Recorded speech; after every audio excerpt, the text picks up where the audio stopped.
สวัสดีสบายดีเห็ดเพียงอยู่ครับผมพี่น้องFCไทยลาวต่างประเทศโดยโลกโยกโลกเป็นกำลังใจให้พี่น้องชาวภาคใต้หาดใหญ่สงขลานะพี่น้องนะ3จังหวัดชายแดนเท่ากันได้อย่าลืมกดไลค์กดแชร์วันนี้วันศุกร์วันที่8 เดือนพฤศจิกายน2568พี่น้องลืมวันที่28 เดือน11 2025พี่น้องครับผมกดไลค์กดแชร์กดติดตามจ่าทอดในโชครวยๆเยอะๆพี่น้อง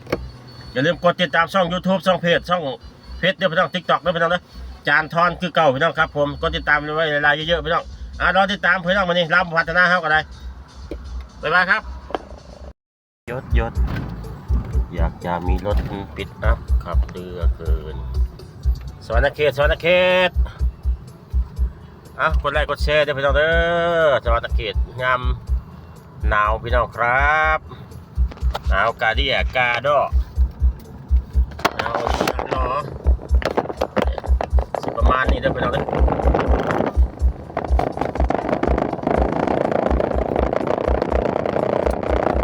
ทางเมืองสวรรค์เขตเดี๋ยวมาชมได้ไปน้องสวรรค์บนดินประมาณนี้พี่น้องครับมีอย่างมากมายมีเดียววันเริ่ม29งานพระธาตุอิงหังนะพี่น้องนะ29-30ไปงานพระธาตุอิงหังสวรรค์เขตเฮาถึงวันที่5เดือนครับเด้อ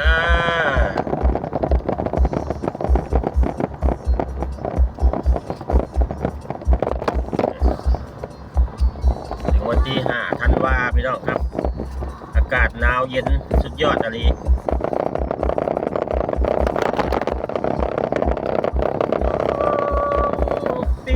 ไปแล้วเนาะนี่สัญญาบอกว่า3 ปีน้องคนนี้ไปเข้าวิวา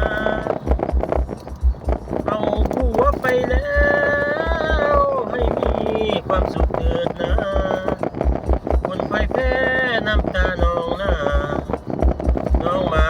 ต้องทำน้ำใจปีนี้นะ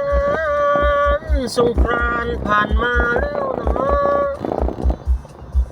คนรวยมาขอนี่ก็สวนธรรมศาสตร์นะครับสวนธรรมศาสตร์ออกกำลังกายพี่น้อง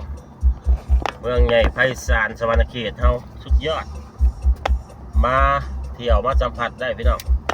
มุดแต่บอลอยู่บอลเศร้าพี่น้องเอ้ยสวรรค์บนดินเท่านี้มุดแต่บอลอยู่ข้างขวานี่ก็เป็นริมโขงน้ำคลองข่อยน้ำคลองเจ้าริมโขงเด้อพี่น้องเด้อริมโขงหรือน้ำคลองนี่นะครับประมาณนี้นะครับ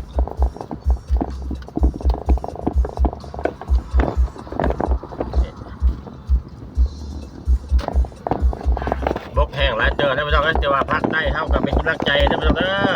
นำรถแล้วก็ได้สู่ส้นต่อไปพี่น้องมันเกิดกันแล้วก็ต้องมาดับไป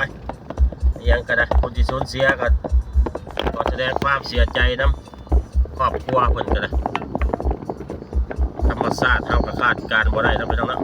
ทำทุกสิ่งทุกอย่างได้เพิ่จะธรรมชาติมานี่เอาก็บ่อยู่พี่น้องก็ว่าอย่างก็ได้ออกข้างนอกโลกก็ยังได้แม่โยกบอกได้เอาอยู่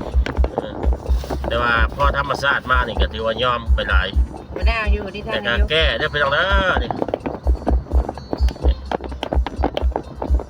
น้ำโขงน้ำคลองคอยพี่น้องครับน้ำคลองคอยนี่ครับ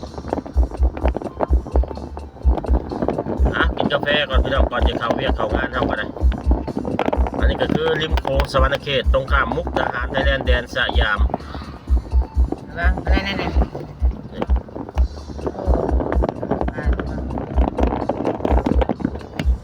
พี่หลอกพี่ดึงทีละช่วง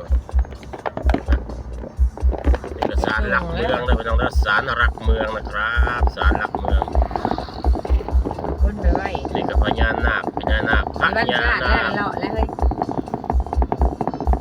ฟังเด้อไผ่ขอทานมาไหว้ครับมาไหว้เดี๋ยวพี่น้องพญานาคใหญ่นี่อันนี้ก็บอลออกบอลกินบอลนั่งลิ้น สุดยอดพี่น้องเลยเดินกำลังกายเนี่ย3 กิโลก็ยังบ่หมดทำที่ออกนี่อากาศก็ยังลมหนาวเย็นวีอะไรรอสุดยอดเลยกดติดตามสกายไลฟ์แซ่นะครับผมวันนี้กระดานเรือเก่าพี่น้องโอเคเฮงๆรวยๆเราติดตามวันนี้วันพุธวันศุกร์วันนี้พี่น้องวันศุกร์ ถึงมาพูดโทรบ่อย